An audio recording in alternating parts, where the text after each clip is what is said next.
Let's move the camera right over now. There's Donna Brazile right here. Of course, all of you at home know her as one of our ABC analysts, but today you stepped aside from that. You're here as the interim chair of the DNC. You actually take over the reins officially Friday after the convention. Is it appropriate for Debbie Wasserman Schultz to work through this convention? You know, Debbie has spent a lot of time and effort in pulling together this convention.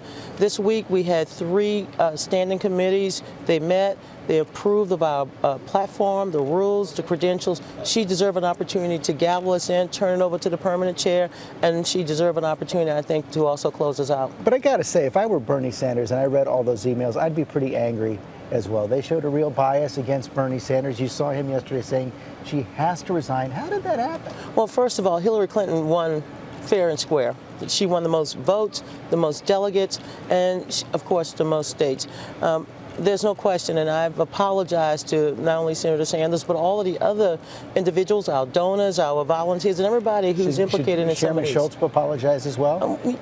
Debbie is a member of Congress. I'm sure she understands what's at stake in this election, and we need to come together. Tonight, we're going to have a big night. A lot of good voices, Bernie Sanders, Elizabeth Warren, and of course, the First Lady of the United States. This is going to be an exciting convention. We're going to break out in a joyful noise tonight. I want to get to that. One more question about these emails.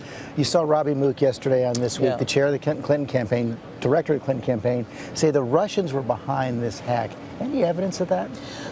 I heard that there's a lot of evidence. We knew 2 months ago when it was first reported that some Russians were behind it. I don't have any connections, so I don't know who's really behind it in terms of the Russian government and all that other stuff.